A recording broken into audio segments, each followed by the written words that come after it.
अनंत जन्मों से जिस विश्राम की हम खोज कर रहे हैं, जिस शांति, जिस आनंद, जिस परम लाभ की हमारे हृदय में चाह है, हम जान नहीं पा रहे। वो चाह प्रभु से मिलन की ही है। जब तक हम अपने अंशी प्रभु का साक्षात्कार नहीं कर लेते, तब लगी कुशल न जीव कहूँ, सपने हूँ मन विश्राम।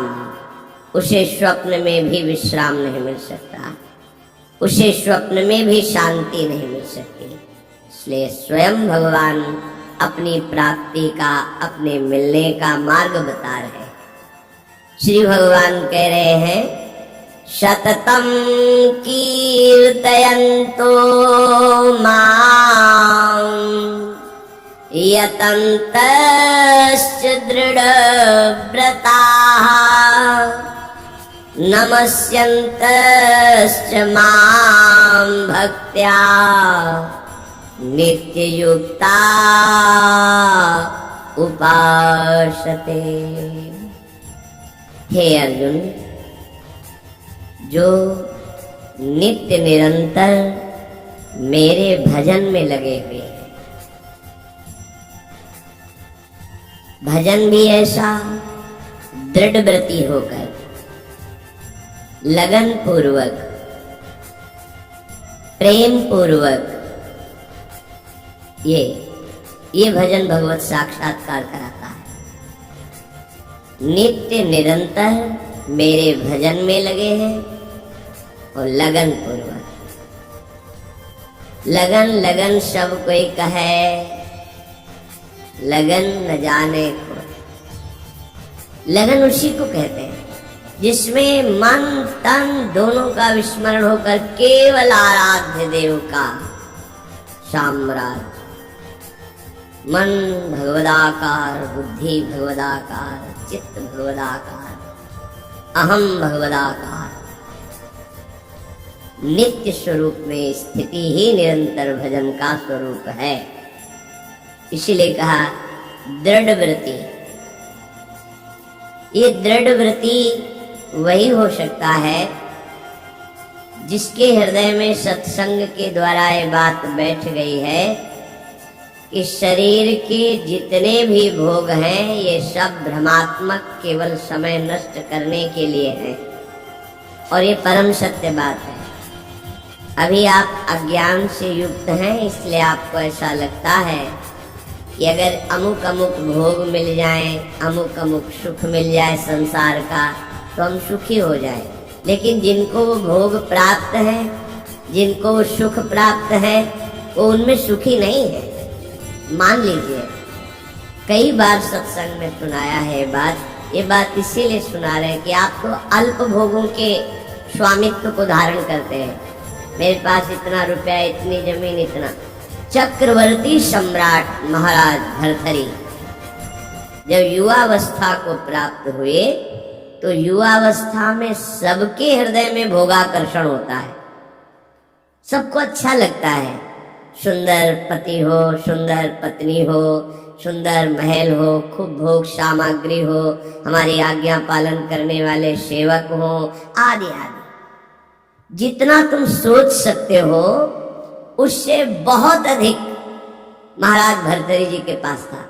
क्योंकि चक्रवर्ती उसे ही कहते हैं।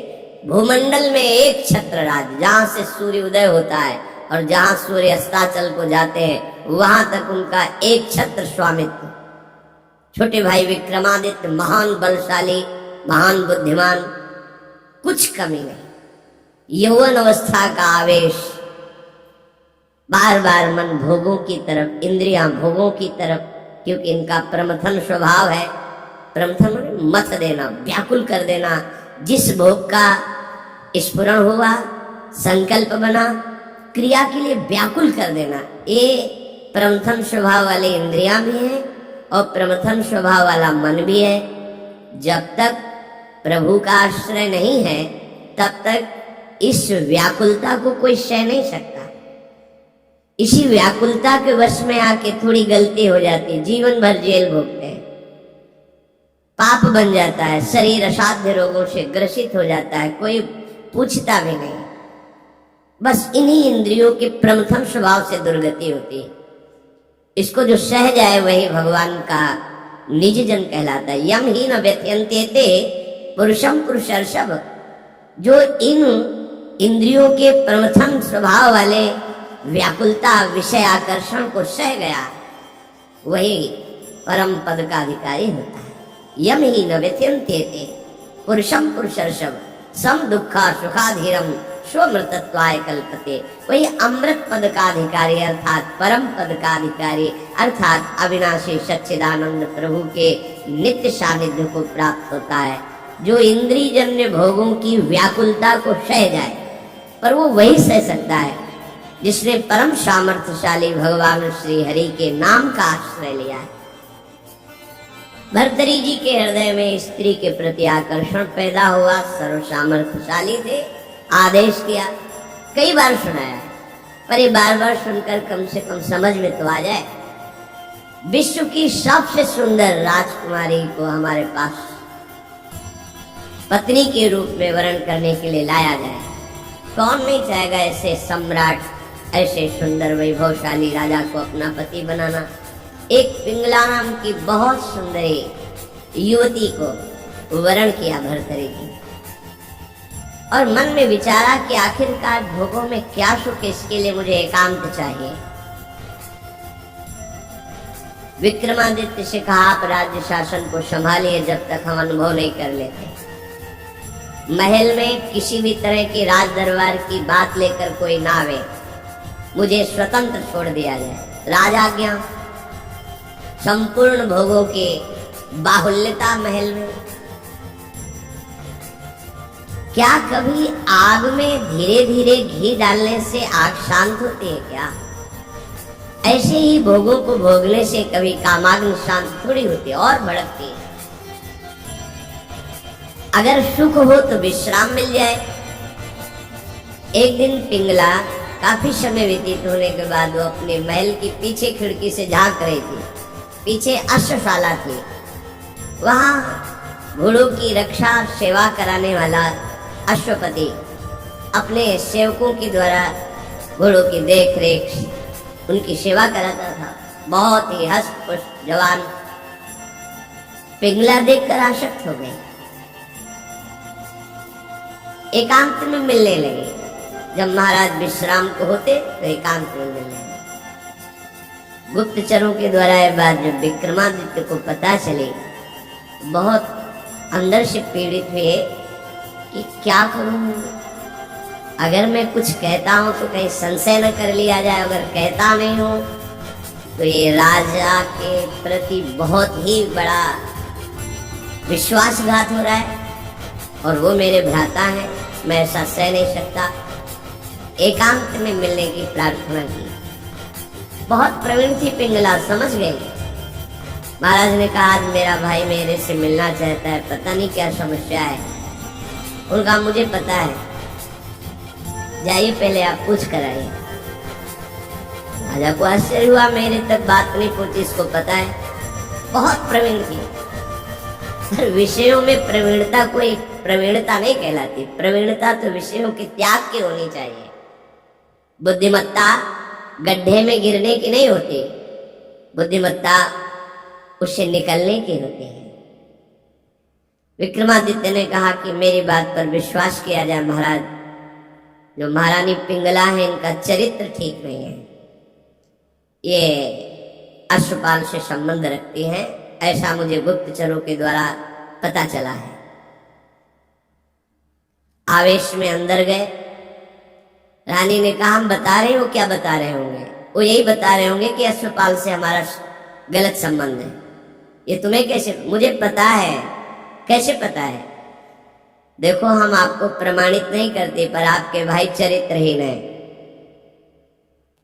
नहीं, इसका प्रमाण चाहिए। आप ऐसे पवित्र भाई के ऊपर ऐसी बात नहीं लगा सकती।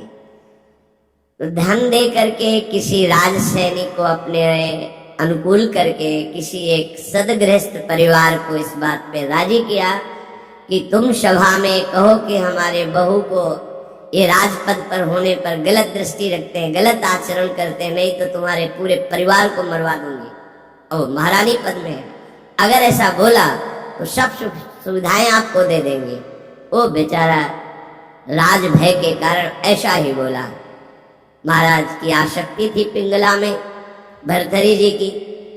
उन्होंने बिना कुछ विचारे पिंगला की सलाह से और वो प्रमाण सदगृहस्थ जो बोला उससे उन्होंने विक्रमादित्य का राज निष्कासन आदेश कर इन्हें राज्य से बाहर कर दिया जाए, कभी हमारे सामने ना आए, हमारा ऐसा धर्महीन भाई नहीं हो सकता।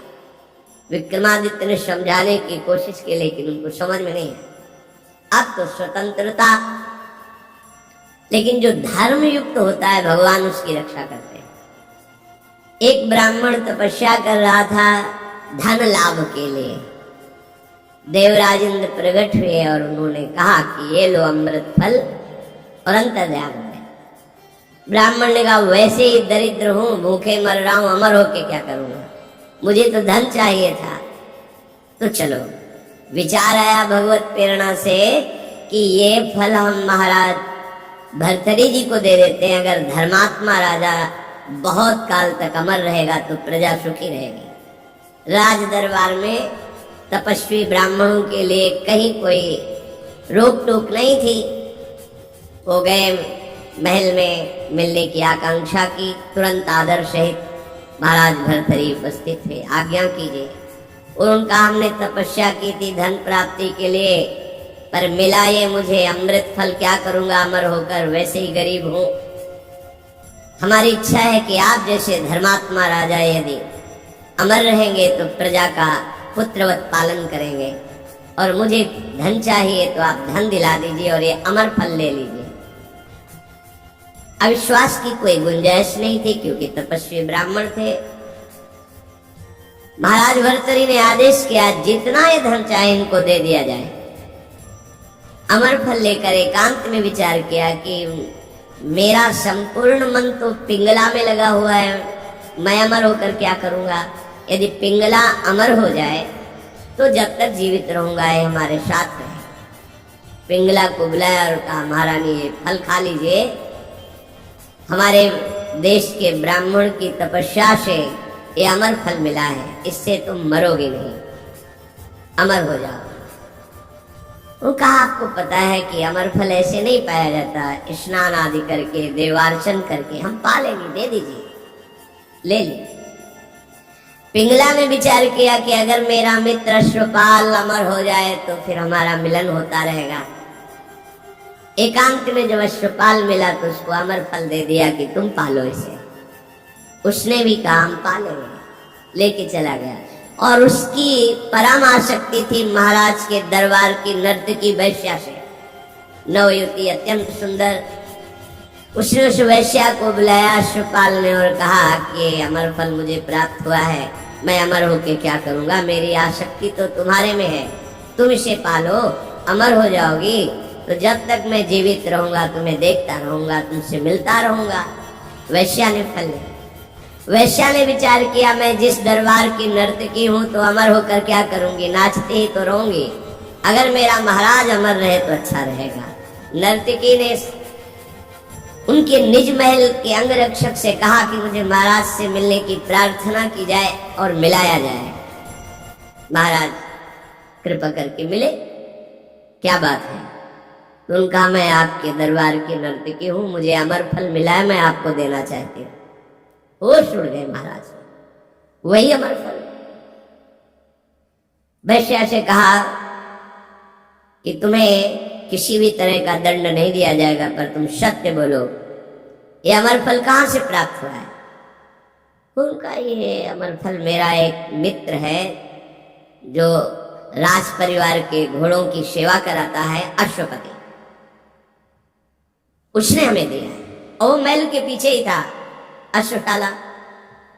महाराज समझ उसको बुलाया अश्वपति को और कहा भाई वैसे तो खड़े खड़े हम तुम्हारे सैकड़ों टुकड़े करवा सकते हैं, पर हम तुम्हें क्षमा करते हैं यदि तुम हमें सच्ची बात बता दोगे कि तुम्हें अमर फल कहां से प्राप्त हुआ है। डरते हुए भयभीत होकर उसने कहा महारानी पिंगला ने दिया। होश ओहो, मुझ चक्रवर्ती सम्राट से ये तृप्त नहीं है, अश्वपाल से आसक्ति, अश्वपाल महारानी पिंगला से आसक्त नहीं है, वैश्या से। धिक्कार है इस काम। सभा में कलम पधार रहे ऐसी घोषणा कर दी जाए और गुप्तचरों को भेजा कि विक्रमादित्य जहां भी किसी भी जंगल में कहीं भी खोज कर लाए जाए, हम उनसे क्षमा याचना करेंगे। वो मेरे भाई हैं, मेरे से गलती हो गई। गुप्तचरों को पहले से ही पता था कि वो कहाँ है। विक्रमादित्य को भी बुलाया गया सभा में। भर्तृहरि जी पहुंचे और कहा पिंगला को उपस्थित किया जाए। राज आज्ञा, तुरंत पिंगला जी को उपस्थित किया गया। बोले मेरे देश के ब्राह्मणों की तपस्या का फल संपूर्ण प्रजा और राज्यसभा देखे। मैं अपनी तलवार से रानी का गला काटूंगा, पर वो मरेगी नहीं, क्योंकि इसने अमृत फल खाया है। और तलवार खींचा, जे ही प्रहार करो, चीख पड़ी, नहीं महाराज रुकिए। क्यों? तुम्हें संशय है? अमृत फल मिथ्या नहीं हो सकता। उनका मैंने पाया नहीं। क्या किया? अश्वपाल को दे दिया, क्योंकि मेरी आसक्ति अश्वपाल। कुछ न किसी से फिर नहीं बोले। राज मुकुट सिंहासन पर रखकर और कहा विक्रमादित्य तुम इसका पालन करना, मैं ऐसे निकृष्ट संसार का आश्रय नहीं लूंगा। धिक्कार है। कैसा ये काम है जो मुझ चक्रवर्ती सम्राट से ये पिंगला तृप्ति का अनुभव नहीं कर पाए, विश्राम नहीं मान पाए।